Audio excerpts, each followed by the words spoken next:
Democratic progressive आजाद party के राष्ट्रीय अध्यक्ष गुलाम नबी आजाद, जो कि जम्मू कश्मीर के पूर्व मुख्यमंत्री रहे हैं, क्या वो जम्मू कश्मीर के उपराज्यपाल बनाए जाने वाले हैं? इस वक्त की ब्रेकिंग न्यूज यही सामने आ रही है। हालांकि मैं आपको बताऊंगी कि खुद इसको अध्यक्ष ने खारिज कर दिया। एक मंच पर वो डीपीएपी के स्थापना दिवस पर बोल रहे थे और उन्होंने कहा कि अफवाहों पर ध्यान नहीं दिया जाना चाहिए, मुझे केवल जम्मू कश्मीर के लोगों की सेवा करनी है। लेकिन दर्शकों, बहुत बड़ी खबर सामने आ रही है।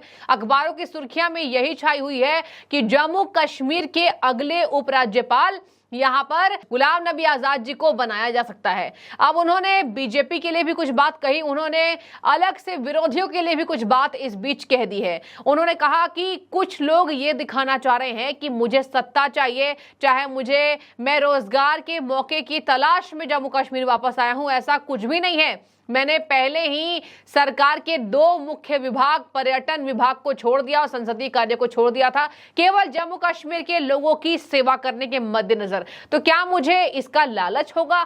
कुछ लोग ये दिखाने की कोशिश कर रहे हैं कि केंद्र ने मुझे ये मौका दिया है और केंद्र के राह पर मैं चल रहा हूं। हालांकि आपको बता दें, हमेशा से ही गुलाम नबी आजाद पर कांग्रेस पार्टी हमलावर रहती है। जब से उन्होंने पिछले साल कांग्रेस पार्टी से अपनी रुखसती जाया करती थी और कांग्रेस के सभी शीर्ष पदों से गुलाम नबी आजाद ने इस्तीफा दे दिया था। उसके बाद क्या था? उसके बाद गुलाम नबी आजाद को कहा जाता है कि वो कभी आजाद हुए ही नहीं, जबकि भारतीय जनता पार्टी की पार्टी लाइन से हमेशा उनके विचार अलग होते हैं।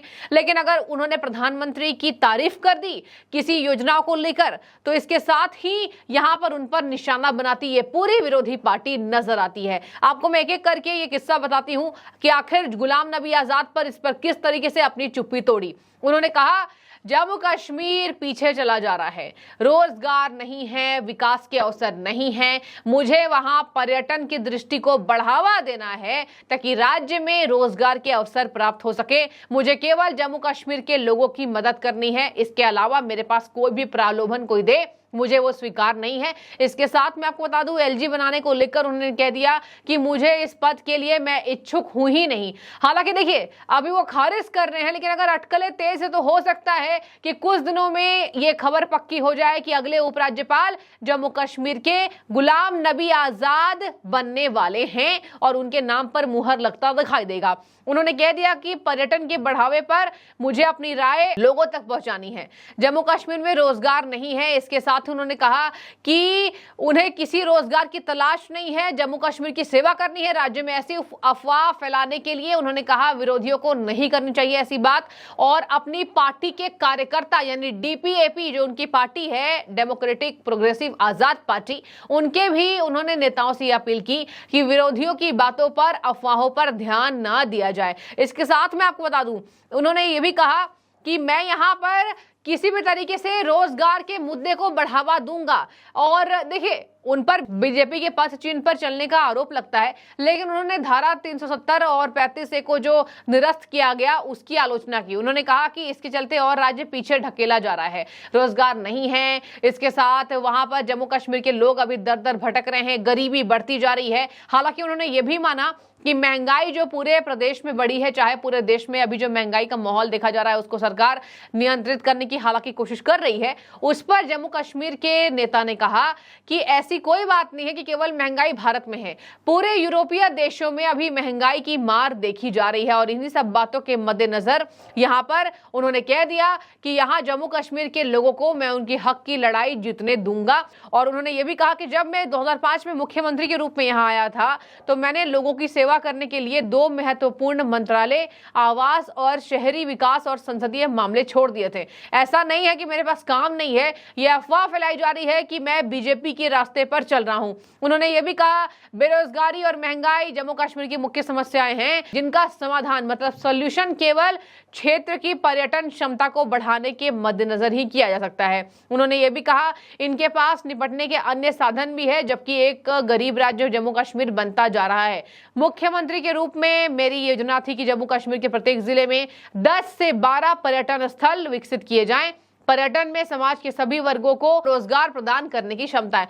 मतलब देखिए, वो जम्मू कश्मीर में इस तरीके की बातें करते नजर आए और कह दिया स्थापना दिवस के मौके पर, अपनी पार्टी के स्थापना दिवस पर, कि ऐसी कोई बात नहीं है, यह महज अफवाह है। हो सकता है कि अभी वो बातें पक्की ना हो, इसी वजह से जम्मू कश्मीर के नेता ये बयान देने से हटते नजर आए। उन्होंने कह दिया कि स्वतंत्रता के बाद बीजेपी की ये भूल हुई होगी जिस तरीके से धारा 350 और 35A को निरस्त किया गया है। हालांकि यहां पर बीजेपी के पद चिन्ह से बिल्कुल अलग दिखाई दे रहे हैं। इसके बावजूद भी कांग्रेस पार्टी हो जाए, चाहे भारत में जितनी विरोधी पार्टी हो जाए, गुलाम नबी आजाद पर हमलावर रहती है। हालांकि गुलाम नबी आजाद एक अच्छे नेता माने जाते हैं, प्रधानमंत्री हमेशा उनकी तारीफ करते नजर आते हैं।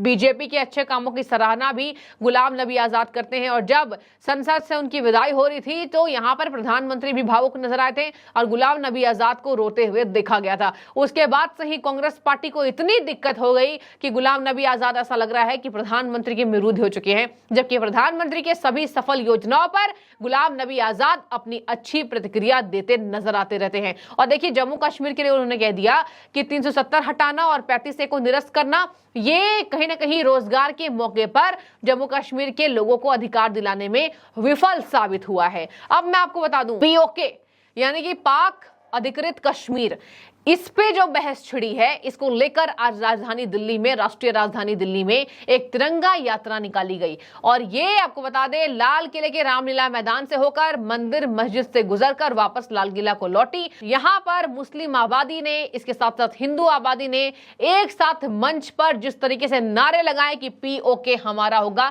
इसकी भी राख छिड़ती दिखाई दे रही है। देखिए, जनरल VK सिंह ने भी इसको कह दिया कि एक दिन वो दूर नहीं जब POK हमारा हो गया। तो देखिए, जम्मू कश्मीर के लोगों को हक दिलाना, चाहे पाकिस्तान को उसकी असली बात बताना कि पाकिस्तान के हिस्से में क्या है और पाकिस्तान किस तरीके से पैर पसार रहा है और किस तरीके से वहां के लोगों को प्रताड़ित कर रहा है, ये बात अब भारत करता दिखाई दे रहा है। अलग से जम्मू कश्मीर की तैयारी हो रही है। हालांकि गुलाम नबी आजाद अभी खारिज कर रहे हैं, लेकिन अगर उपराज्यपाल बन जाते हैं तो समझ जाइए कि जम्मू कश्मीर का पूरा नक्शा बदलता हुआ दिखाई देगा और इतिहास के पन्नों में यह छप जाएगा कि जम्मू कश्मीर के लिए केंद्रीय नेतृत्व ने ऐसा फैसला लिया कि वहां के लोगों ने एक सुनहरा अवसर अपने लिए देखा। आगे मैं आपको बता दूं, यहां तिरंगा यात्रा जो मुस्लिम राष्ट्रीय मंच की रैली ने निकाली, इसकी चर्चा राष्ट्रीय राजधानी से होकर पूरे भारत में हो रही है। ये क्या थी, ये रैली में क्या था? इस रैली में POK को लेकर नारे लगाए गए और पूरे राष्ट्रीय राजधानी से यह संदेश देने की कोशिश की गई कि भारत में किसी भी धर्म के आधार पर कोई मतभेद मनभेद है ही नहीं, ये राजनेताओं की फैलाई हुई राजनीति है। इस अवसर पर मैं आपको बता दूं, ये यात्रा रामलीला मैदान से निकलकर, जो मैंने आपको बताया, दिगंबर मंदिर, गौरी शंकर मंदिर, सुनहरी मस्जिद, गुरुद्वारा, शीशगंज और सेंट स्टीफन चर्च होते हुए वापस लाल किला को गई।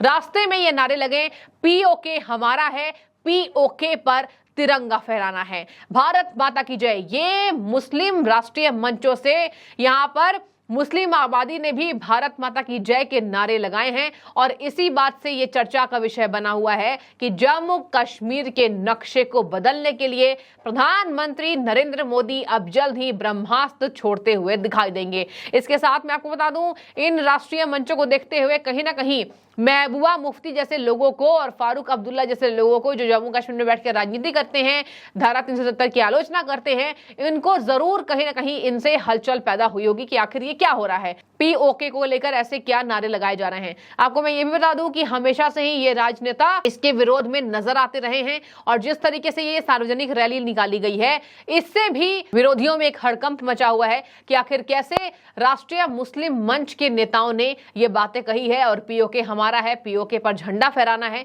ये नारे लगाए हैं। तो ये दो मुख्य बातें जम्मू कश्मीर की थी और जम्मू कश्मीर से मुद्दे से रिलेटेड कि प्रधानमंत्री अब जल्द ही कुछ जम्मू कश्मीर के नक्शे को बदलने के लिए एक बहुत बड़ा ऐतिहासिक फैसला लेने वाले हैं। और इधर देखने वाली बात होगी कि आखिर क्या वाकई गुलाम नबी आजाद को जम्मू कश्मीर का अगला उपराज्यपाल घोषित किया जाता है। बने रहिए, जो भी आपकी राय इस खबर के बाबत जरूर हमें कमेंट्स के सेक्शन में ज्यादा कीजिए। बहुत शुक्रिया।